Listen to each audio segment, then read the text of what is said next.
राम राम दोस्तों।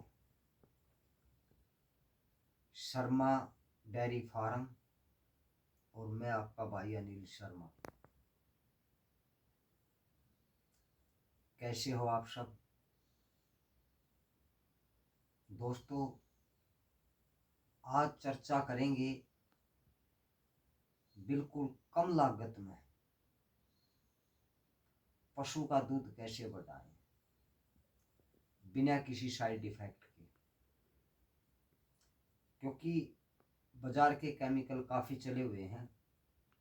दूध बढ़ा देंगे लेकिन उनके साइड इफ़ेक्ट बाद में सामने आते हैं और वो कुछ समय के लिए ऐसा पॉसिबल होता है, बाकी फिर वापस हमारा पशु उससे भी नीचे आ जाता है। अगर जो 10 किलो 12 किलो दूध हम अगर जो हमारा पशु दे रहा है और हमने बाज़ार का जो केमिकल है उनको डाल दिया, जेल वगैरह शीशी वगैरह काफ़ी में बता देते हैं, तो एक बार तो हो सकता है 16-17 किलो दूध बना देगा, लेकिन वापस फिर 2 किलो 3 किलो कम और कर देगा जितना नॉर्मल हमारा पशु दूध दे रहा है उससे भी। तो आज आपको एक ऐसा ट्रिक बताएंगे जो बिल्कुल सस्ता और ऑर्गेनिक, जो कि पशु के शरीर में भी बेनिफिट करे। तो वीडियो को एंड तक जरूर देखें, अच्छे से समझें, क्योंकि कोई भी चीज़ बिना समझ में आए दोस्तों कारगर सिद्ध नहीं हो सकती। तो आप पशु पालन का व्यवसाय अगर जो करते हैं तो आप लोगों से निवेदन है, शॉर्ट टाइम के लिए इसे ना करें, लंबे समय के लिए इस व्यवसाय को करें। और जिसके ख्वाब बहुत बड़े ऊंचे ख्वाब हैं वही साथी इस व्यवसाय को करें, क्योंकि ये 6 महीने का, साल भर का, 2 साल के लिए व्यवसाय नहीं है, जो आने वाली पीढ़ियों तक का व्यवसाय है अगर जिसको सही मायने में समझ के करोगे तो। पर हम लोग अच्छे तरीके से समझ नहीं पाते हैं और 6 महीने, साल भर, 2 साल करके इसको छोड़ देते हैं और बाद में बोलते हैं यार ये तो एक लॉस का, घाटे का व्यवसाय है। ऐसा नहीं है, क्योंकि देखो ये एक ऐसा व्यवसाय है कि पर डे भी earning, per week earning, per month earning और पर ईयर्स अर्निंग, यानी डेली ये पैसा देता है, हफ्ते का पैसा देता है, महीने का भी देता है, साल का भी देता है। कोई भी व्यवसाय आप करते हैं तो उसको टाइम देना पड़ता है दोस्तों, ऐसे इसको भी टाइम दो। शुरुआत आप बिल्कुल छोटे से करो, 5 पशु ले लो, 5 पशुओं से भी आप बहुत अच्छी खासी अर्निंग कर लोगे। और अगर जब सही तरीके से पेशेंस के साथ अगर जब आपने इसको 4 साल कर लिया तो दोस्तों जिंदगी में छोड़ोगे नहीं। छोड़ना है तो 4 साल से पहले पहले छोड़ जाओगे। और जिसने सही सिस्टमैटिक ढंग से 4 साल इस व्यवसाय को कर लिया तो ये मैं गारंटी लेता हूँ आप इस व्यवसाय को नहीं छोड़ पाओगे, क्योंकि आपको इसकी हर खूबियां पता लग जाएगा। जो आपने 5 पशुधन से इस व्यवसाय की शुरुआत की थी और अगर जब 5 पशुधन आपके फीमेल काफ वाले हैं तो चौथा साल जो आपके व्यवसाय है वो डबल हो जाएगा, क्योंकि पहले साल जो 5 फीमेल काफ आपके पास थे, सही मायने में अगर जो है सिस्टमेटिक ढंग से उनका पालन पोषण करेंगे, अच्छा बढ़िया क्वालिटी का फीड यानी दाना उनको देंगे, सूखा चारा, हरा चारा भरपूर मात्रा में उनको देंगे, समय समय पे मौसम के अनुसार उनकी केयर करेंगे, तो दोस्तों 2.5 महीने का जो आपका काफ है, सॉरी 2.5 साल का आपका काफ बच्चा दे देगा। लेकिन आप 3 साल का भी मान लो तो कोई दिक्कत नहीं है। तो 5 पशुधन से आपने शुरू किया था, उनके जो 5 फीमेल काफ थे वो पहले 3 साल में आराम से बच्चा दे देंगे और 10 हो जाएंगे आपके पास।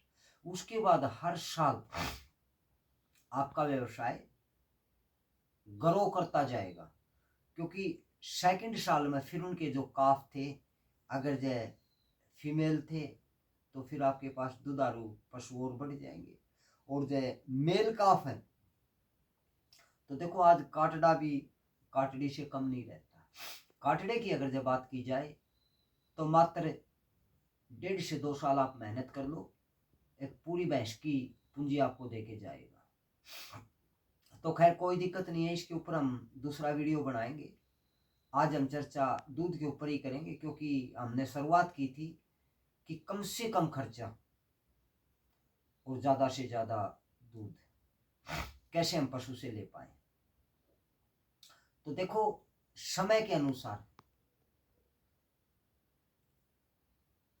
पशुओं को खिलाना चाहिए।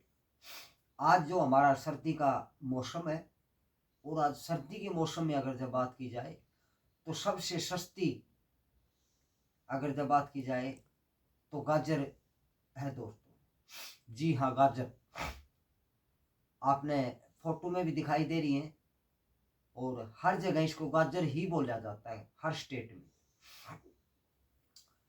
तो आप अपने पशु को जो भी फीड दे रहे हैं, दाना दे रहे हैं, वो देते रहें। उसके बावजूद डेली उसको शाम के टाइम पे गाजर, आज 3-4 रुपए केजी गाजर आराम से मिल जाती हैं, बहुत सस्ती हैं। तो 8-10 किलो गाजर उसको आराम से डाल दो, 30 से 35 रुपए की होगी दोस्तों, 40 की लगा लो। और उसके थोड़े टुकड़े कर करके गाजर के टुकड़े करके डालना। साबुत गाजर अगर आप डालोगे तो पशु खा तो लेगा, लेकिन अच्छे से नहीं खाएगा, उसको परेशानियां भी होंगी, क्योंकि बहुत मोटी मोटी भी होती हैं। और प्रयास ये करो कि जितनी हो सके ज़्यादा मोटी गाजर ना लेके आए, पतली गाजर। और उसके फिर भी बारीक बारीक टुकड़े कर लो आप। टुकड़े करके जैसे ही आप पूरा उसको दाना चारा जो देना दे दिया, उसके बाद शाम के टाइम उसकी खोर में डाल दो आराम से। वो आराम से खाएगा, और खाने के बाद आराम से पूरी रात जुगाड़ी करेगा। और दोस्तों आपको इतने अच्छे रिजल्ट मिलेंगे कि आप सब कुछ भूल जाओगे। उसको रेगुलर गाजर खिलाओ, जितना ज़्यादा खिला सकते हो उतना खिलाओ। लेकिन एक चीज़ का ये भी ध्यान रखना, क्योंकि कुछ हमारे पशुपालक भाई डेयरी का व्यवसाय कर रहे हैं, तो वहाँ पे सब कुछ तोल तोल के डालते हैं, यहाँ तक कि सूखा चारा भी उसको 1 किलो, 1.5 किलो, 2 किलो टाइम का मुश्किल से देते हैं। तो ऐसा ना करें कि कभी ये सोच ले यार ये तो सूखे चारे से भी सस्ता है, और हम सूखा चारा भी ना डालें, कुछ भी ना डालें, खाली गाजर गाजर डाल दें। तो दोस्तों ऐसा नहीं है, आप उसको सूखा चारा भी डालें, आप उसको दाना भी डालें, आप उसको हरा चारा भी डालें। उसके साथ शाम को आप जितनी गाजर डाल सकते हैं, 5 kilo, 7 kilo, 8 kilo, 9 kilo, 10 kilo. ऐसा ना हो कि पशु गाजर गाजर में उसका पेट भर जाए और फिर वो दाने को, सूखे चारे को, हरे चारे को ना खाए। तो भी आपको रिजल्ट मिलेंगे, लेकिन बहुत कम मिलेंगे। और अगर जो सूखा चारा दाना बराबर खा के उसके बावजूद अगर जो आप उसको गाजर खिलाते हैं तो आपको ज़बरदस्त रेट मिलेंगे। तो थैंक यू दोस्तों, बहुत ही सस्ता सिंपल फार्मूला है, आप इसे अवश्य आजमाएं और कमेंट में बताएं कैसा लगा फार्मूला और क्या रिजल्ट आपको मिला। थैंक यू दोस्तों, राम राम।